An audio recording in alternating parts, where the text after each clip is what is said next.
بسم اللہ الرحمن الرحیم۔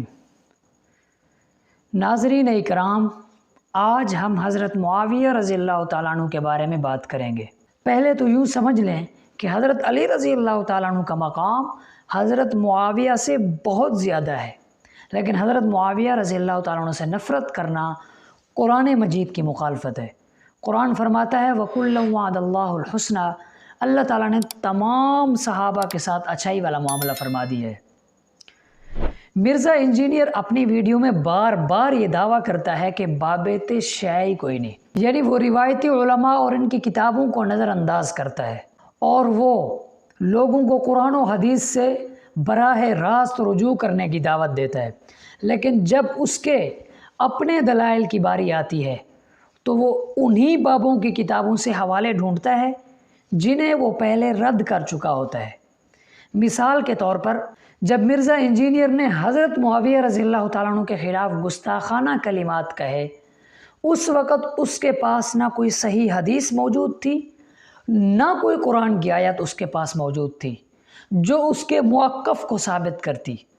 پھر اس نے بابوں کی کتابوں سے کچھ غیر معتبر حوالے پیش کیے تاکہ وہ اپنے دلائل کو مضبوط کر سکے۔ جس بابوں کو وہ خود ماننے سے انکار کرتا ہے، انہی سے پھر اپنے دلائل کی باتیں ثابت کرتا ہے۔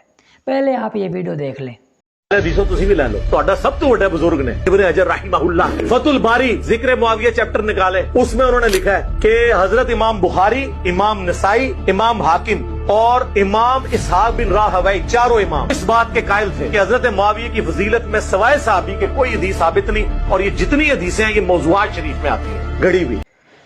مرزا جہلمی کی بات مان کر اگر واقعتاً ان چاروں اماموں نے حضرت معاویہ کے بارے میں اس طرح کے الفاظ لکھے ہیں تو ہم چاروں کے چاروں علماء کو، چاروں کے چاروں اماموں کو پس پشت ڈالتے ہیں۔ ہم ان کی بات ماننے کو بالکل تیار نہیں ہیں۔ ہم صاف الفاظ میں کہہ دیتے ہیں کہ انہوں نے غلط لکھا ہے۔ اب لوگ مرزا کا دوہرا معیار تو دیکھیں، ویسے باب شیعی کوئی نہیں، لیکن جب حضرت معاویہ کی باری آئی تو ڈنڈی مار گیا، نہ قرآن سے دلیل دی نہ حدیث سے دلیل دی، سیدھا پہنچ گیا کہ بابو کے پاس کہ فلاں بابے نے یہ لکھا ہے، فلاں بابے نے یہ لکھا ہے۔ بابیت شیعی کوئی نہیں حضرت معاویہ دیکھ گئے۔ پوری دنیا کے محدث مل کر معاویہ کے مقام کو پہنچ ہی نہیں سکتے۔ آپ کو میں ایک بات سمجھا دوں کہ قرآن مجید بہت ساری جگہوں پر فرماتا ہے کہ اللہ پاک تمام صحابہ سے راضی ہیں۔ جب اللہ پاک تمام صحابہ سے راضی ہیں تو پھر یہ کون ہوتے ہیں کہ صحابہ اکرام میں تفرقہ ڈالنے والے؟ ان کی حیثیت کیا ہے؟ ان کی حیثیت تو گٹر کے کیڑے سے بھی بدتر ہے۔ ان کو تو خود شناختی کارڈ پہ روٹی ملتی ہے۔ معاویہ کے نام کے ٹکڑوں پر پلنے والے لوگ آج معاویہ پہ بھونکتے ہیں۔ اگر یہ لوگ اپنی زبانوں کو بند نہیں کریں گے تو ہم جانتے ہیں کہ کیسے ان کی زبانوں کو تالے لگائے جا سکتے ہیں۔ محترم دوستو، کبھی بھی دھوکے میں نہ پڑنا کہ حضرت معاویہ اور حضرت علی کی جنگ ہوئی تھی لیکن اتنی آپس میں نفرت نہ تھی، یہ کبھی بھی دھوکے میں نہ پڑنا۔ حضرت حسن نے حضرت معاویہ کے ہاتھ پر صلح کیوں کی تھی اگر اس طرح کا معاملہ ہوتا تو؟ حضرت حسن تو حضرت علی کے بیٹے ہیں۔ حضرت معاویہ کا مقام و مرتبہ بہت بلند ہے، وہ صحابی رسول ہیں، لیکن حضرت علی رضی اللہ تعالیٰ عنہ کا مقام و مرتبہ حضرت معاویہ سے کہیں بلند ہے، وہ اور زیادہ بلند ہے، اور ان کے بارے میں حضرت معاویہ کے بارے میں گستاخی کرنا ایمان کے لیے نقصان دہ ہے۔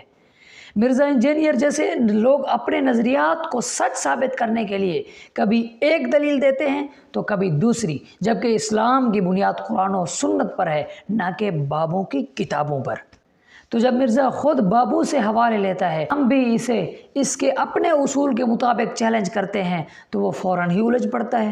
اس کا یہی دوغلا معیار ثابت کرتا ہے کہ اس کی گفتگو میں نہ علم کی گہرائی ہے نہ دیانتداری ہے۔ بابو کی بات ماننے کا مسئلہ تو مرزے کے لیے بھی وہی ہے جو ہمارے لیے ہے، لیکن فرق یہ ہے کہ ہم قرآن و سنت کے دائرے میں رہ کر بات کرتے ہیں اور حضرت معاویہ جیسے جلیل القدر صحابی کا احترام کرتے ہیں، جبکہ مرزا اپنے مقصد کے لیے کسی بھی حد تک گر سکتا ہے۔ جتنے بھی علماء اکرام نے حضرت معاویہ کے خلاف کتابوں میں جو کچھ لکھا، ہم اس میں سے کسی کی بات ماننے کو تیار نہیں ہے، کسی کی بات بھی۔ تو اسے چاہیے